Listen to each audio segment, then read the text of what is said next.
तर मागच्या व्हिडिओमध्ये आपण सिंपल मशीन म्हणजे काय त्याची व्याख्या बघितली होती आणि सिंपल मशीनमध्ये आपण वेगानुपात, मेकॅनिकल ॲडव्हान्टेज आणि इफिशियन्सी याच्या व्याख्या बघितल्या होत्या. आज आपण लिव्हर हे सिंपल मशीन बघूया. लिव्हर हे साधं यंत्र आहे. आता लिव्हर हे दुसरं काही नसून हा धातूचा सरळ किंवा वक्रदांडा असून एका निश्चित बिंदूभोवती फिरू शकतो आणि त्या बिंदूला टेकू किंवा फलक्रम असे म्हणतात.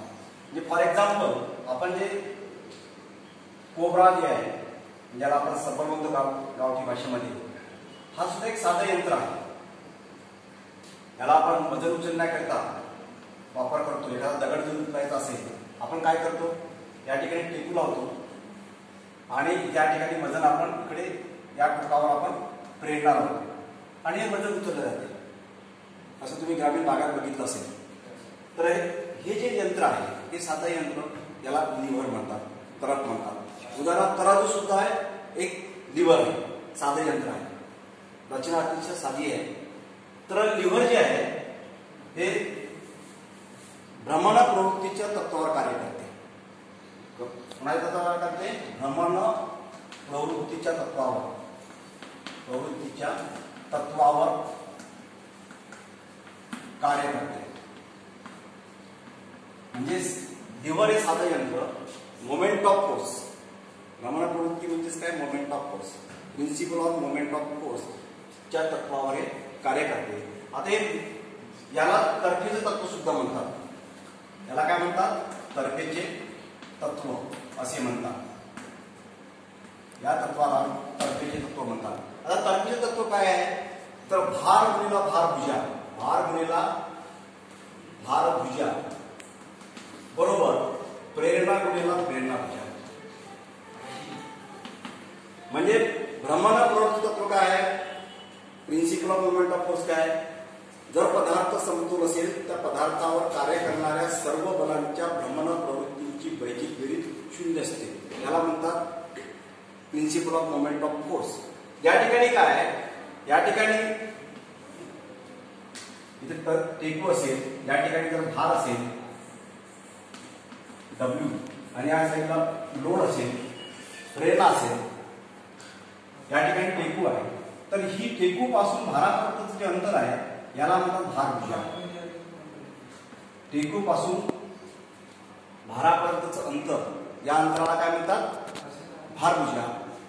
आणि टेकू पासूनचं प्रेरणेपर्यंतचं अंतर आहे याला म्हणतात प्रेरणाभुजा. D2. टेकू पासून हा टेकू फलक्रम, या टेकू पासून तर भारापर्यंतचं अंतर याला म्हणतात भारभुजा आणि या टेकू पासून प्रेरणेपर्यंतचं अंतर याला म्हणतात प्रेरणाभुजा. आलं लक्षात? तर भार गुणिला भारभुजा आणि प्रेरणा गुणिला प्रेरणाभुजा हे झालं मोमेंट ऑफ फोर्सचं principle of moment of force. म्हणजे बलाचा समतोलपणा, सर्व बलांच्या भ्रमण प्रवृत्तीची बेरीज 0 असेल तर पदार्थ समतोल राहतो. तर तेच तत्व जे आहे त्या तत्वावरच तरफ कार्य करते. म्हणजेच भार गुणिला भारभुजा म्हणजेच काय, W गुणिला D1 इक्वल टू P गुणिला D2. म्हणजेच काय, आपण P ला इकडे आणलं, W divided by P equal to D2 divided by D1 आणि W divided by P nothing but the mechanical advantage. Mechanical advantage equal to D2 upon D1. Mechanical advantage D2 upon D1 म्हणजेच काय, प्रेरणेचे चलांतर आणि भाराचा चलांतर यांचं गुणोत्तर म्हणजेच यांत्रिक लाभ. म्हणजे या यंत्राचा यांत्रिक लाभ जर काढायचा असेल तर काय होईल, यांत्रिक लाभ बरोबर प्रेरणेचे म्हणजे प्रेरणा भुजा भागेला भार D2 अपॉन D1. तर या यंत्राचा जो यांत्रिक लाभ आहे हा डिपेंड आहे प्रेरणा भुजा किती आहे आणि त्याची भार भुजा आणि तिथे depend on the position of the fulcrum. कधी D2 मोठा राहू शकतो, कधी D1 मोठा राहू शकतो. आणि या पोझिशन ऑफ फलक्रमच्या पोझिशनवरून या तर्फेचे 3 प्रकार पडतात. तर पहिला प्रकार तर्फेचे किती प्रकार पडतात? 3 प्रकार पडतात. त्यातला lever of first order lever प्रकार पहिला, प्रकार 1 किंवा त्याला आपण फर्स्ट ऑर्डर लिव्हर म्हणतात. फर्स्ट ऑर्डर लिव्हर मध्ये काय असते? फर्स्ट ऑर्डर लिव्हर मध्ये टेकू जो आहे हा प्रेरणा आणि भारच्या मध्ये असतो. हे जे उदाहरण दिलं आहे या ठिकाणी हे फर्स्ट ऑर्डर लिव्हर आहे. टेकू कुठे आहे? मिडल. एका साईडला भार आहे, दुसऱ्या साईडला प्रेरणा. तर टेकू हा प्रेरणा आणि भारच्या मध्ये, टेकू प्रेरणा व भाराच्या मध्ये असतो. फर्स्ट ऑर्डर याचं उदाहरण म्हणजे आपण करायचं लक्षात. आणि या ठिकाणी काय होतं की हे जे मेकॅनिकल ऍडव्हान्टेज आहे हा mechanical advantage d2 upon d1. तर मेकॅनिकल ऍडव्हान्टेज हा d2 आणि d1 च्या मानवर डिपेंड आहे. तिन्ही पॉसिबिलिटी शक्यता या ठिकाणी अराईज होतात. एक तर मेकॅनिकल ऍडव्हान्टेज हा 1 पेक्षा जास्त होऊ शकतो. केव्हा होऊ शकतो? जेव्हा d2 हा d1 पेक्षा मोठा असेल, किंवा मेकॅनिकल ऍडव्हान्टेज 1 पेक्षा लहान होऊ शकतो किंवा d2 हा d1 पेक्षा लहान असेल.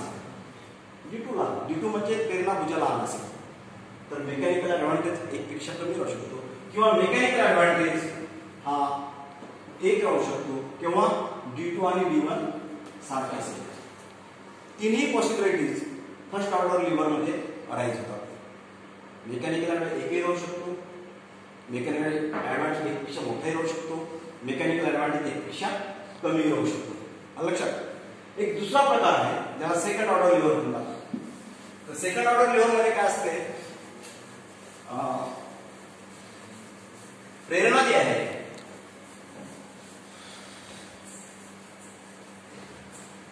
अडकित्ता, सेकंड ऑर्डर लिव्हर उदाहरण अडकित्ता सेकंड ऑर्डर लिव्हर किंवा प्रकार सेकंड ऑर्डर लिव्हर. प्रकार दुसरा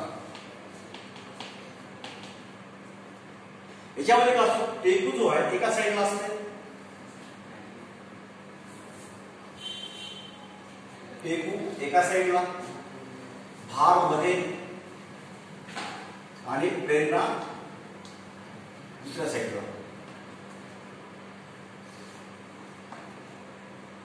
म्हणजे भार हा प्रेरणा आणि टेकूच्या मध्ये असतो.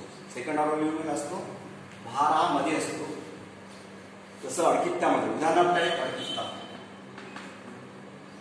अडकित्ता माहिती तुम्हाला? या अडकित्त्यामध्ये काय असते? अडकित्त्या साईज तुम्हाला माहिती आहे, असतं अडकित्ता. या ठिकाणचा आपला भार W हा टेकू आणि इथे आपण प्रेरणा लावतो.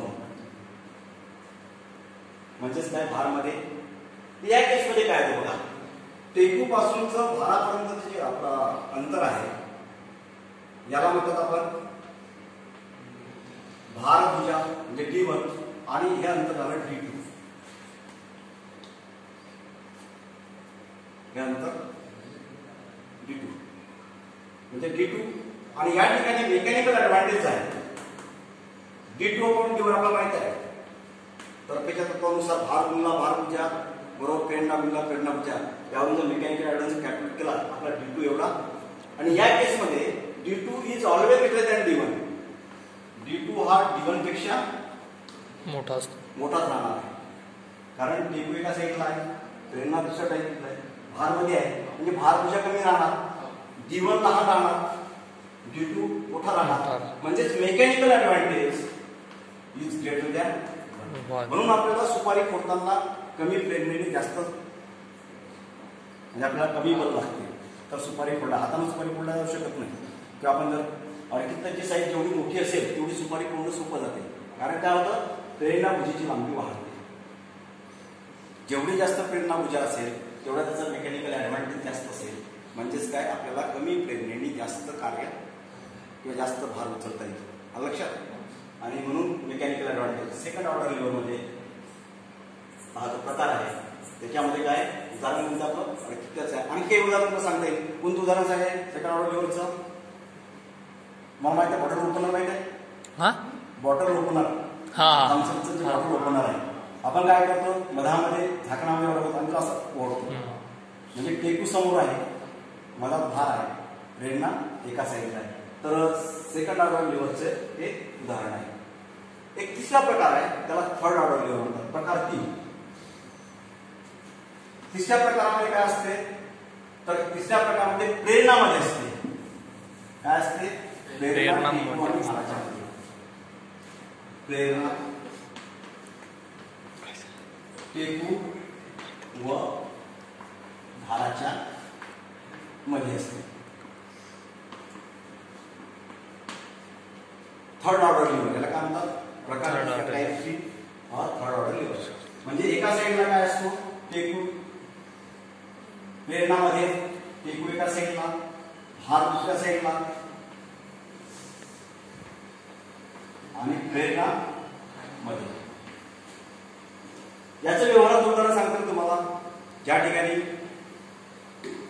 प्रेरणापासून टेकू पर्यंतच्या अंतराला प्रेरणा भुजा म्हणतो D2 आणि या अंतराला आपण D1 म्हणतो.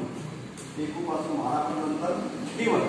या केसमध्ये मेकॅनिकल ऍडव्हान्टेज जो आहे हा D2 अपॉन D1. D2 हा लहान आहे. D2 लहान आहे म्हणजे टेकू पासूनचं प्रेरणेपर्यंतचं अंतर कमी आहे. D2 लहान आहे, D1 मोठा आहे. म्हणजे आता आपलं काय मेकॅनिकल ऍडव्हान्टेज एक पेक्षा जास्त का मोठा, कमी, जास्त का कमी, कमी राहील जास्त राहील, कमी राहील. मेकॅनिकल ऍडव्हान्टेज ऑलवेज लेस दॅन. म्हणजे असं जे यंत्र आहे त्याचा मेकॅनिकल ऍडव्हान्टेज एक पेक्षा कमी आहे. आता हे मेकॅनिकल ऍडव्हान्टेज एक पेक्षा कमी असणे याचा अर्थ असा होतो कमी वजनाचा भार उचलण्याकरता जास्त प्रेरणा लागते. म्हणजे आपल्याला बल जास्त लागत आहे, प्रेरणा जास्त लागत आहे आणि कमी भार उचलणं. हे यंत्र कोणत्या कामाचं? तर हे सुद्धा यंत्र आहे ज्याला उदाहरण भेटेल आपल्याला. आठवतं का तुम्हाला उदाहरण? जे 11-12 झाले त्यांना माहिती असेल कदाचित. सायन्समध्ये फिजिक्समध्ये झालेलं आहे लिव्हर. तर त्याच्यामध्ये आहे उदाहरण कोणतं याचं? चिमटा. चिमट्यामध्ये काय असतं? हात टेकू नाही का? ठीक. इथे आपण एखादा विस्तू उचलत असेल, हा भार आणि मधामध्ये आपण बल लावून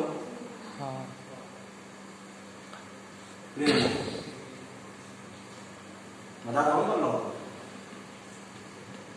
या ठिकाणी यांत्रिक लाभ हा कमी आहे, जास्त बल लागते. थोडंसं वजन उचललं का, साधा काटा जरी आपला काढायचा पायातला तर काट्यात काही वजन जास्त नसते, पण आपल्याला जोरात पकड लागते. म्हणजे याचाच अर्थ काय की यांत्रिक लाभ हा कमी आहे. या ठिकाणी सुरक्षा महत्वाची. हे यंत्र आपण सुरक्षेच्या दृष्टिकोनातून वापरतो. म्हणजे हा जो प्रकार तिसऱ्यामध्ये कोणता मोडतोय? चिमटा. तर आपण 3 प्रकारचे बघितलेले आपण लिव्हर्स. फर्स्ट ऑर्डर लिव्हर ज्याच्यामध्ये टेकूमध्ये, सेकंड ऑर्डर लिव्हरमध्ये टेकू भारमध्ये आणि थर्ड ऑर्डर लिव्हरमध्ये प्रेरणामध्ये. क्रम लक्षात ठेवा. पहिल्या ऑर्डरमध्ये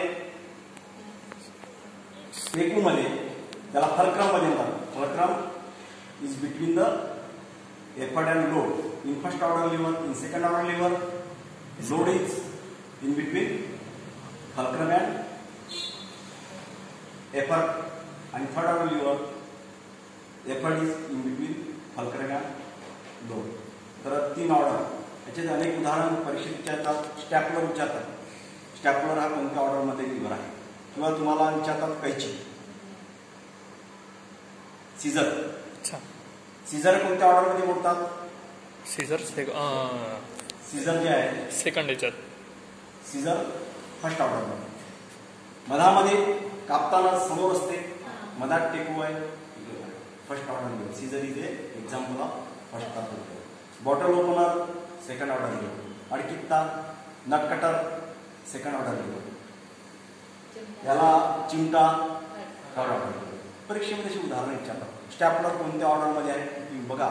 तर या टॉपिकमध्ये आपण आजच्या व्हिडिओमध्ये आपण लिव्हर्सचे 3 ऑर्डर बघितले.